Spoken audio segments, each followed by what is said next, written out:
So they're thinking of coming out with a stimulus package that would give Americans $2,000 a month. And there's certain eligibility requirements that you have to meet. I'm not going to get into those details. You can simply look it up. It's on the IRS's, I believe it's on the IRS's website. You could easily Google it. And supposedly they're going to keep that in place until the employment level goes to pre-coronavirus pandemic levels, which could be anywhere from 6 months to a year or possibly longer. Am I all for that? Yes, especially being that I am an essential worker. Is it nice to help most of the families in need? Pretty much anyone? Sorry, I think so very much. And right now it's sitting in, it made it past, I believe, the House of Representatives.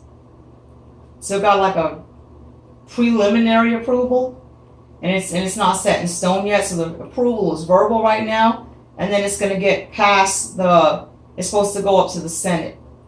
They make their vote, and then if they agree on it, it goes to Trump and he signs it. I believe that they're going to approve it. I'm not stating that as fact. Excuse me.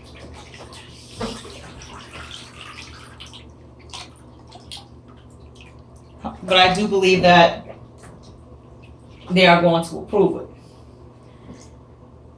So that'd be a nice little chunk of change. Just hope that happens. And they added into this particular stimulus package, they added it so it would be easier for Americans to access the funds. Like they can make the funds available through PayPal, Venmo, mobile banks like Green Dot, Chime, and make it available through prepaid debit cards, or if you want to stick to the traditional direct deposit, which is what I always do, that's fine too.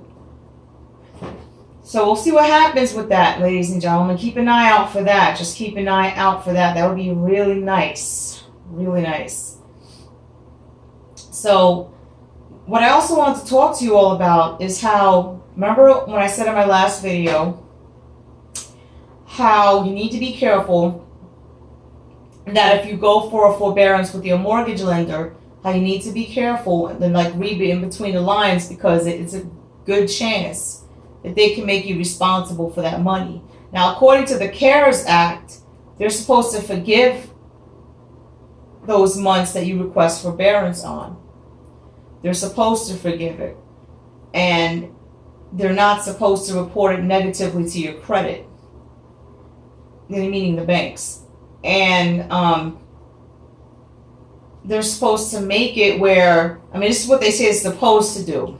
This is what the CARES Act said. That's part of the stimulus package. That they're also supposed to report it to your credit report as current. That's not happening. And here's the messed up thing. A lot of people say, well, maybe they're mandated to do it. I don't think the banks are mandated to do it. It's part of the stimulus package. This is my opinion. I hope they're mandated to do it, but it doesn't look like they mandated to do it. These are big banks. Even though that the CARES Act stipulates all of this, I've spoken to more than one borrower that have said that they requested a forbearance. Through their lender. Some requested up to a year, some requested 3-4 months. And I kid you not, like the very next day or the day after that they looked at their credit report, they noticed that their credit report dropped anywhere from 35. The points dropped anywhere from 35 to 70. So they're like, what's going on? So they pull their credit report, and they're looking at their credit report, and their credit report actually shows that they're in forbearance and they are delinquent on the mortgage. Now that seems kind of shady. See, I don't trust what any of these banks say, because that's proof right there that after the 3-4 months are up, the options your bank will give you is either you do a loan modification or you come up with the money. And if you don't come up with the money, you face foreclosure.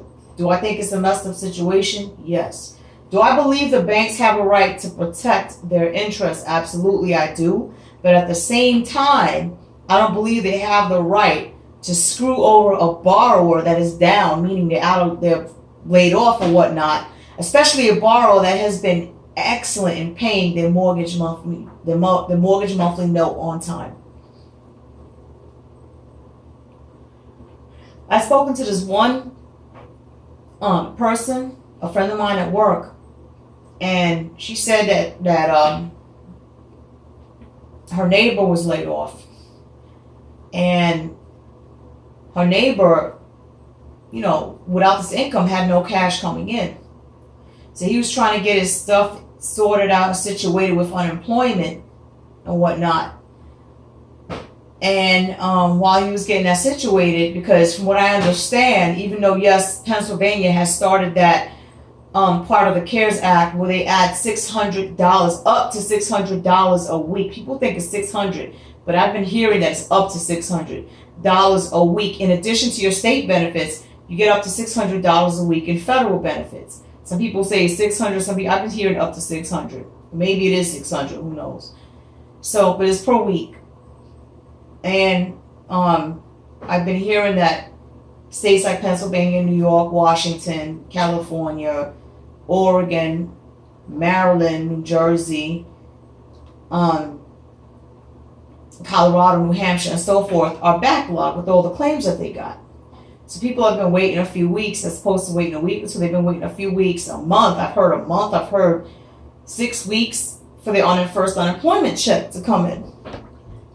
So while her neighbor was trying to get that sorted out, he called his bank and asked the bank, he basically requested a forbearance for 4 months. So I don't know why the neighbor didn't look into it before doing this, but when he checked his credit report, not even a week later, his score, he had like a 750. I want to say a 720. His credit score was excellent.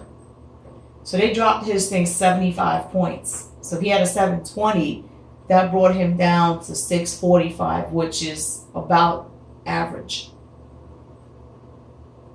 So they screwed his credit up when they're not supposed to be reporting it. So here's my advice to you people that are considering this, okay?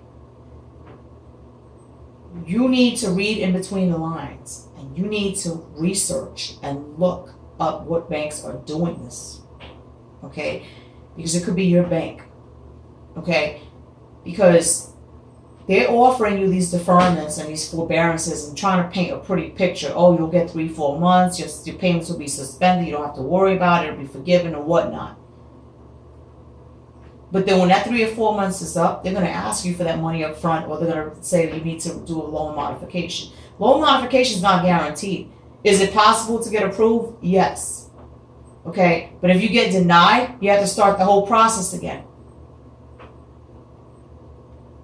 Okay, and then you have to do something called a stay of foreclosure, depending on your state. Okay, some states can foreclose on a home in 60 days, some 90 days. Okay.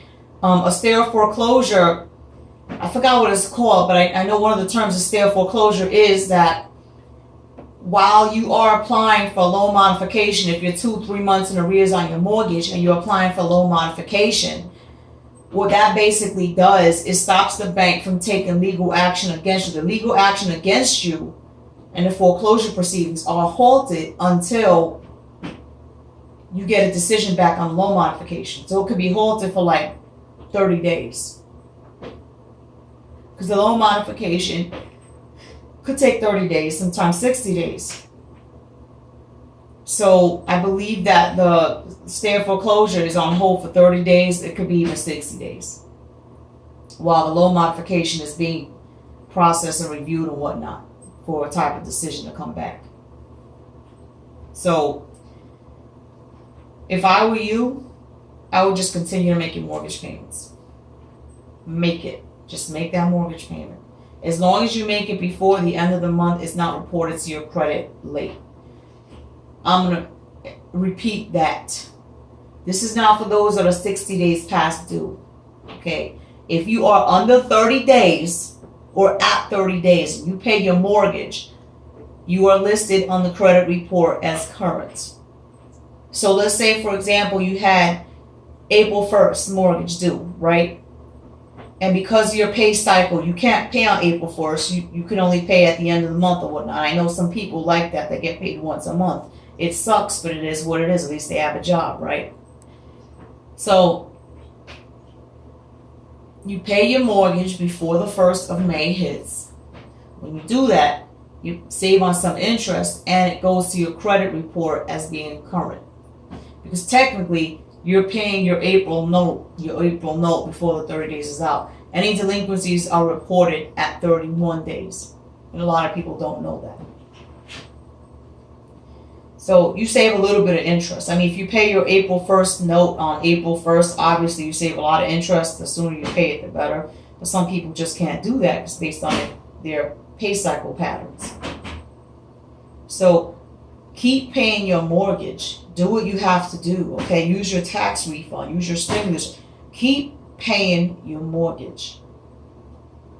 Tap into your 401k. Take out a personal. I'm not saying to take out a personal loan. I mean, you just keep paying your mortgage. Do what you got to do. Even if you have to take out a personal loan. And I know you're saying, well, you know, some people are laid off. They can't afford it, this, that, and the other. Well, at least make one payment. Pay that month. And then start applying for unemployment. You should have an answer back, hopefully, from unemployment before the month is out. And even start getting checks rolling in so you can pay the second mortgage payment. Don't go for this forbearance BS because I'm telling you right now, the bank doesn't have your best interest at heart. Okay? They're trying to screw over the borrower every chance that they get.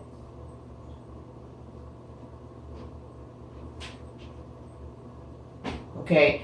So, for those of you that are laid off, that do not have an income coming in, are waiting on unemployment or whatnot, wait for your unemployment to come in. Some of you have gotten tax refunds.